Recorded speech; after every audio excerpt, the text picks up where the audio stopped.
자율주행차 개발 경쟁 정말 뜨겁죠? 근데 여러분, 이 전쟁의 승패가 연구실이 아니라 사실은 회의실에서 결정되고 있다는 거 알고 계셨나요?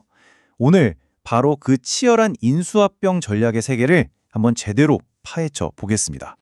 자, 그럼 가장 핵심적인 질문부터 시작해 볼까요? 이렇게 복잡하고 어려운 자율주행차를 기업들은 대체 어떻게 만들고 있을까요? 정답이 좀 놀라우실 수도 있어요. 바로 직접 만들지 않는다는 겁니다. 대신 사들이는 거죠. 이게 바로 오늘 우리가 깊게 들여다볼 핵심 전략, 인수와 파트너십입니다. 아니, 왜 직접 안 만들고 사들이는 전략이 필수가 됐을까요? 그걸 이해하려면 먼저 이 자율주행차 시장이 얼마나 거대한 전쟁터인지부터 알아야 합니다. 자율주행차 한 대를 만드는데 들어가는 기술과 돈은 정말 상상을 초월합니다. 수많은 센서, 거미줄처럼 얽힌 소프트웨어, 그리고 실시간으로 쌓이는 어마어마한 데이터까지 말 그대로 최첨단 기술의 집약체라고 할 수 있죠. 그래서 이 업계에는 불문율 같은 말이 있습니다. 어떤 회사도 혼자서는 절대 모든 걸 할 수 없다. 바로 이 한 문장의 모든 걸 설명해 줍니다. 결국 살아남으려면 손을 잡거나 아니면 그냥 통째로 사들이는 수밖에 없다는 거죠. 혼자서는 안 된다는 이 난제를 풀기 위해 기업들이 꺼내든 비장의 카드가 있습니다. 바로 오늘 분석의 핵심이죠. 인수 및 개발, 즉 A&D 전략입니다. A&D 인수 및 개발이라는 건데요. 아주 간단하게 말하면 시간을 돈으로 사는 전략입니다. 맨 땅에 헤딩하듯 처음부터 개발하는 대신 이미 기술과 인재를 가진 회사를 사거나 파트너가 되거나 투자해서 단숨에 기술 격차를 따라잡는 겁니다. 이게 바로 지금 자율주행차 업계의 게임의 법칙이에요. 물론 이 A&D 전략도 회사마다 스타일이 조금씩 다릅니다. 예를 들어 구글의 웨이모는 서비스 분야에서 파트너를 늘리는 동맹 전략에 가깝고요. 현대차와 앱티브가 손잡고 만든 모셔널은 아예 처음부터 합작회사라는 새로운 가죽을 만들고 그 다음에 필요한 기술을 외부에서 수혈하는 방식을 쓰고 있죠. 자, 이제 좀 더 구체적으로 감을 잡기 위해서 아주 극적인 실제 사례 하나를 집중적으로 들여다보겠습니다. 바로 세상을 떠들썩하게 했던 아마존의 조옥스 인수권입니다. 이 딜의 주인공들입니다. 한쪽은 뭐 설명이 필요 없는 거대 기업 아마존이고요. 다른 한쪽은 작지만 야심만만했던 스타트업 죽스입니다. 정말 다윗과 골리앗의 만남 같지 않나요? 그리고 이 거래에 아마존이 쓴 돈이 얼마인지 아세요? 무려 12억 달러. 우리 돈으로 약 1조 5천억 원입니다. 와, 웬만한 대기업 하나를 통째로 살 수 있는 돈이죠. 이 A&D 게임의 판돈이 얼마나 큰지 확 와닿으시죠? 그럼 아마존은 왜 이 엄청난 돈을 썼을까요? 죽스 입장에서는 꿈에 그리던 차량 호출 서비스를 실현할 든든한 뒷배가 생겼고 아마존은 그 기술을 자사의 거대한 물류 제국에 그대로 적용할 수 있게 된 거죠. 한마디로 완벽한 윈윈 딜이었습니다.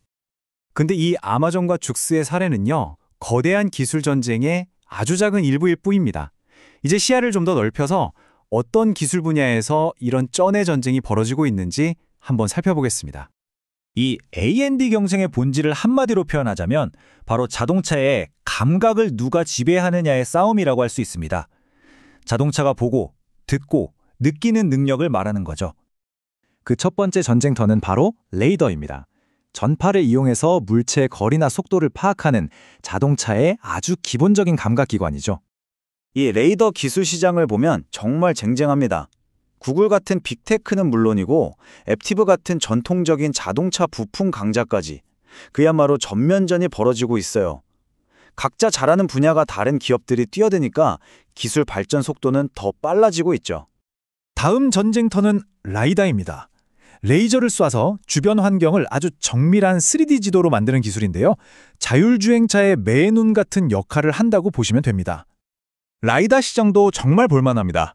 구글이나 바이두 같은 AI 강자들은 물론이고 센서 기술의 끝판왕인 소니, 그리고 아까 봤던 죽스 같은 스타트업까지 그야말로 기술의 춘추전국 시대가 열린 거죠. 자, 마지막 전쟁터는 비전 센서, 우리가 흔히 아는 카메라입니다. 사람의 눈처럼 시각적인 정보를 받아들여서 세상을 이해하고 해석하는 아주 핵심적인 역할을 하죠. 그리고 어쩌면 가장 치열한 전쟁터가 바로 이 카메라, 비전 센서 분야일 겁니다.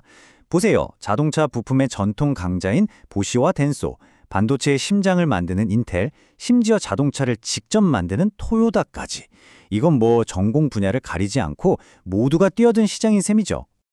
이 데이터는 정말 흥미로운 점을 보여줍니다. 비전 센서 분야를 보면 역시나 대기업이 72%로 시장을 꽉 잡고 있죠. 하지만 저기 24%를 차지하는 작지만 강한 중소기업들, 이들의 역할도 절대 무시할 수가 없다는 뜻입니다.